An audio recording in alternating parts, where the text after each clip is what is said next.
खाता सूम का शैतान मगर मांगने आए भगवान। ध्यान से सुनिए कहानी।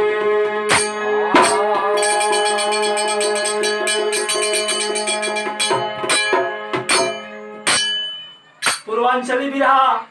आप लोगन के बीच में बा। टेक महान कर्म तू कर लोगवा,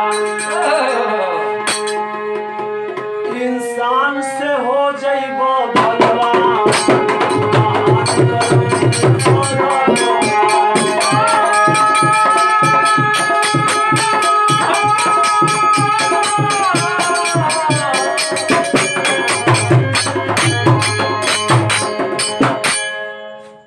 एगो सुमवा कंजूस रहल। टोला मोहल्ला सब कहत है कि भैया दान पुण्य कबो करत नहीं के आदमी का बेकार जन्म पौले बा। बहुत जानदार एगो तरज बा। गली गली नाच के देखो लसिए मेरी जान के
रणुहार रहे जन्म भर मगर करक साल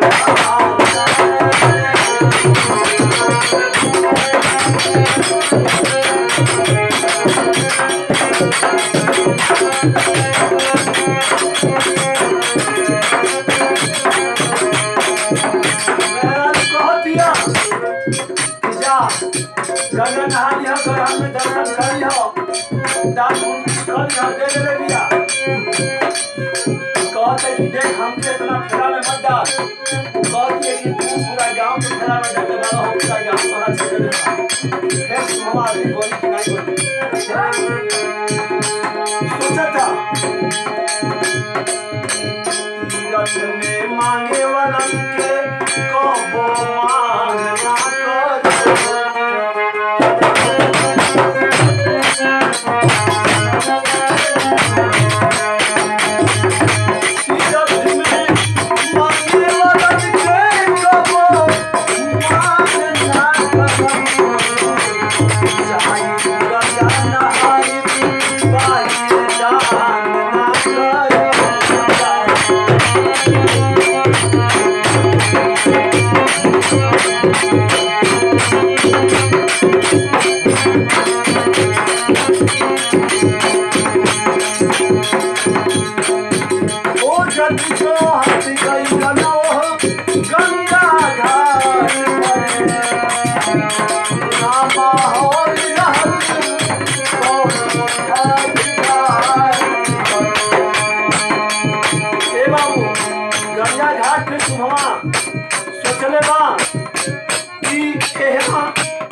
यही घाट पर हम नहाए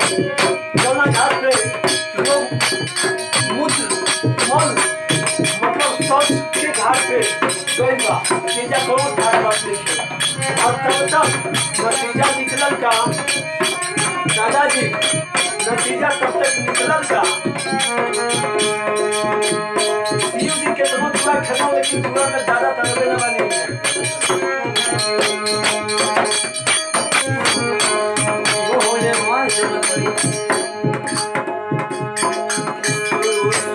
चारों में देख करके अपन कपड़ा उपड़ा खोल खाल के घाट पे रख के बुड़ुकिया मारने बाकी कोई नहीं खे बुड़ुकिया मार के जैसे ही निकलता वैसे ही होके सुनाता जय जजमान करो दान होई करे कहले बाकी भाग रही कहां ले बताई रे हटाओ रे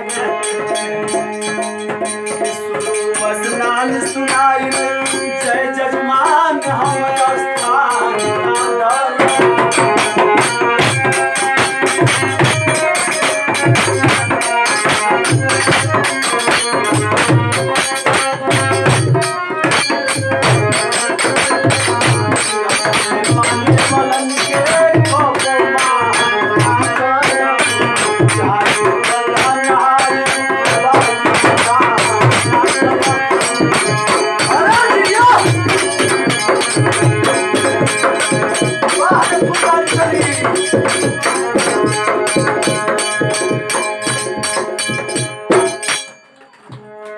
भगवान देखलन कि एकर भगवान उत्थान करते हैं पतन नहीं करते हैं भगवान सोचलन कि ये बेचारा के देखा था नहीं कि आदमी का जीवन बेकार हो जाई उहे पंडा के रूप बना के अलन आ कहलन कि जय हो जजमान कुछ दान करो कहले कि अरे यार या कोई नहीं कहां आ गिरो कहलन कि ओ पंडा रूपी भगवान बोलते हैं कि हमार घाट हो अपने घाट पर हमारे घाट पे कहाँ रहो जो जजमान जो ही रहते हैं जजमान नहीं होता या भूखाइल रह जाए नहीं अपन अटा पटा अटपट बतौले बा सुमवा शिव जी अपन यथा पता बता देलन अटपट 12 बरिस बाद पंडा के बोलावेलन दुआरी पर अटपट 12 बरिस से वो जमाना है लेकिन 12 बरिस बाद भी जब पंडा दुआरी से तैसा दूर लौकल बा तो सुमवा सोचले बा कि भूखड़ा बाई बाभन अरे पहुँच गइल बा दुआर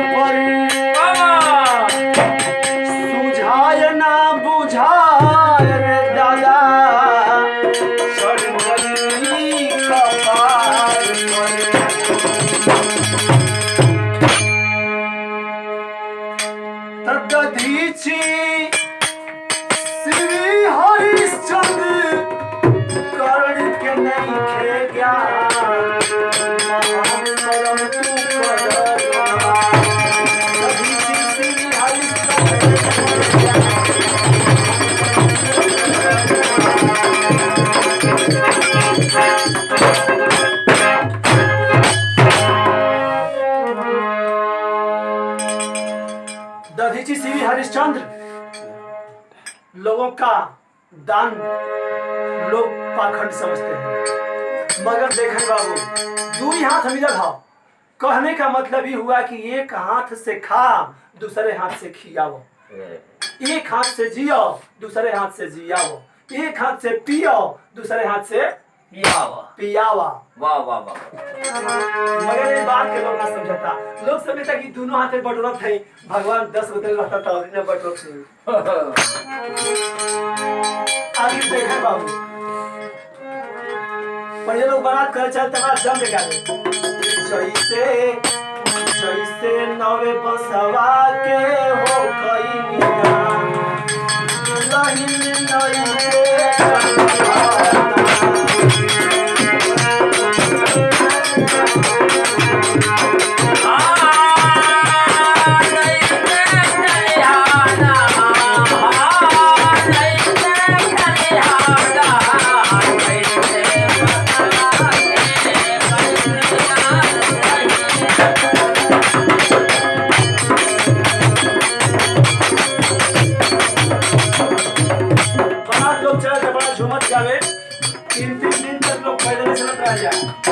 कपार पर तेल चुवत रह जाए,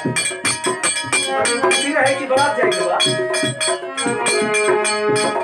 आई देखी जय जजमान करके जब पहुंचल ना भगवान वही दुआरी पे, सुमवा कहता अपन मेहरारू से कि रे द्वार पर आ गई, भुलाए नहीं खे, अपन आता पता समय अटपट हम दिले रहनी हम, नालंदा जिला के आता पता दिले रहनी हम तक कैमूर जिला के हई, तो वो नहीं खे मान आ गए। आई बरियार भूखड़ा बाप हमसे भेंट भइल बा, देख कुछ देवे के नहीं खे, जाके दुआरी पर कह दिए कि हम मर गए, कह दिया अरे काहे की कहबहो दे दिहा तो दे देवी तो साचो के हम मर जाए, इधर कह देवी तो झूठे के बचन बन। अच्छा तो बतिया बोलली वरतिया मेहरारू कहले बिया ए पंडा बाबा आज हो दादा कहिए लगे मार बाबा आज मार बतिया भगवान से कहती, भगवान से ही बतिया बोलनया वरतिया विपतिया भाई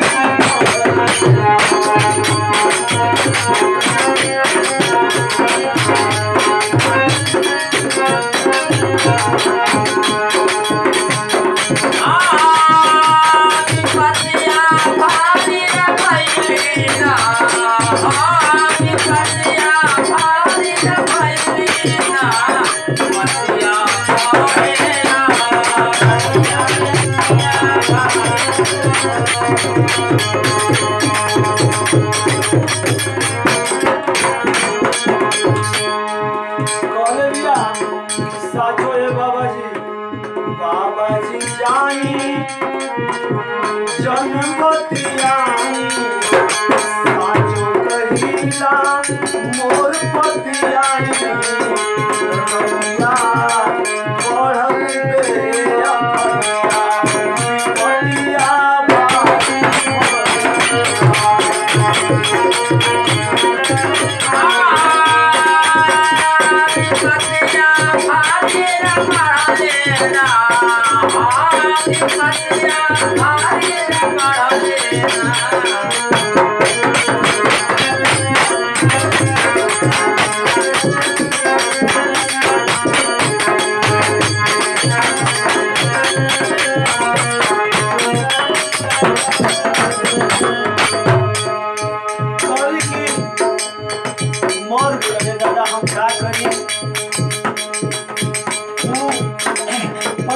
भगवान बोलते हैं तब दवाओ अच्छा हो गई, दुनिया तो छोड़े ही के बाद सबके अच्छा भइल किया जिनके कुल पूरा दान हम ले ले अपनी दान करा दे। जाके सुहा के मेहरारू कहत दिया कि ये हो कहत कि अग्निदानो करा दे, नहीं कहत दिया कि बाभन है कि डोम है कि बाभन महाबाभन डोम कुल्हे का भी कर दे ही आके सुमुआ के मेहरारू कहले दिया कि हे बाबा रुआ गंगा घाट के पंडा है रुआ बाभन महाबाभन दोम कुल काम करना। कहा हाँ हाँ बच्चा कुल करना पड़ता है बस खाली आप दान जोड़ देना पड़ेगा। बस केवल दान जोड़ लीजिए।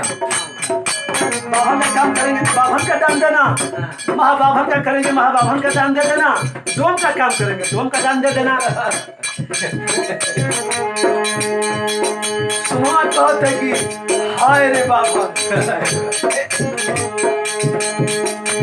सुमुआ के मेहरारू से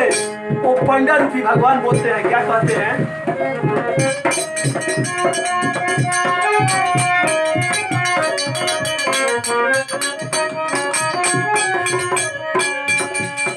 और उड़ल परान चाहे बुड़ल जान बिना दान हम ना जाई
एकदम एक नंबर के बाभन से भेंट भइला सबका। ये बाभन के रउआ महाबाभन को दे सोम को दे लेकिन दान जरूर ले ही बाभन। आप देखें बाबू सुखा के मेहर करे दिया कि ये औकात से कर पड़ वाला कुछ दे दो कहो कि नारे कुछ मत दे तू नहीं जाई ना। भगवान बोले वो पंडा बोला कि दान ले ले चलो अपने दान करा देंगे ले आ चला जा यही घड़ी बनारस के गंगा घाट को तीनों तो ढेर मांगा पड़े ये हरे कौनों पर घाट होके तो लिया चलो कमों में हो जाएगा बाहर अपनी सब यही जाता 300 वाली को और हमें का पैसा बाकी हो अगर हम का पैसा रोज पड़ेगा और टेस्टी क्रिया करवाई अरे सूतक सभे ओरियाई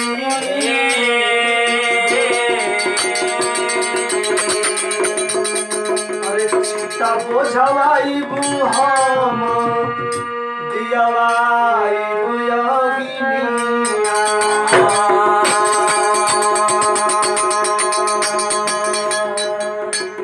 अंत्येष्टि क्रिया करवाई सूतक सभे ओरियाई चिता बोझवाई हम दियवाई बुयगिनिया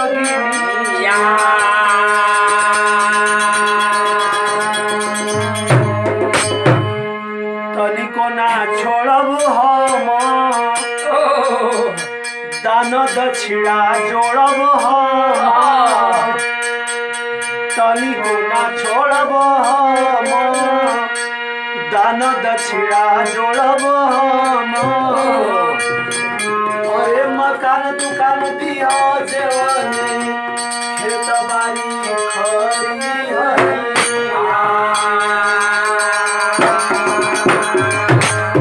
मकान दुकान दिया जवन खेत बाड़ी खरी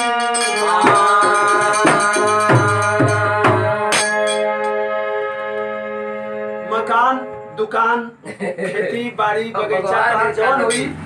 वो कोनो ले सकीना ऐसा बात नहीं खे अब लेकिन बिना दान के हम जाए कुछ भगवान के कोई नहीं। आज सुमवा लाश बन गया मुर्दा बन गया दो चार लोगों को खबर दिलवा करके शमशान पे गया सीता बुझाइल बा भगवान रूपी पंडा भी वहां पहुंचा है शमशान पे और कहा है सुमवा के मेहर कहले बिया कि दूसरा डोम नहीं खा मिलत रहुआ कने है ना कदे कहो कि हाँ हाँ एकदम कले बानी बात से हम नहीं बदला बात से जो बदल गया वो चुतिया कहला हम कौन चुतिया बने नहीं भगवान ने बोलत ये लग गई ना भगवान बत्ती बार दो प्लीज वही बत्ती से हो जा रह के यहाँ दिखाओ भी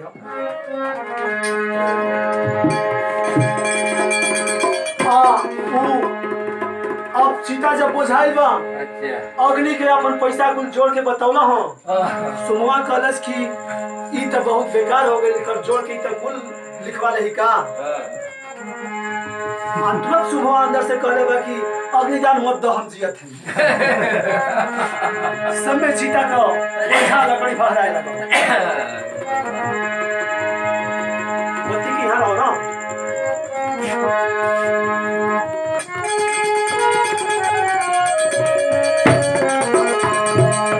और मुफ्त में कुफुत लेके जागल बसुमावा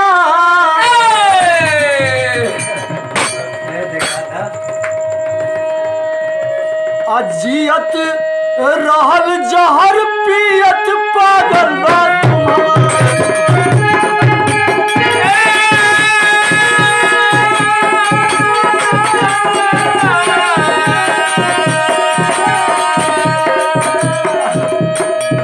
महादेव ईश्वरी छत्र के गुरु बेचन स्वर्ग सिधारे नागेंद्र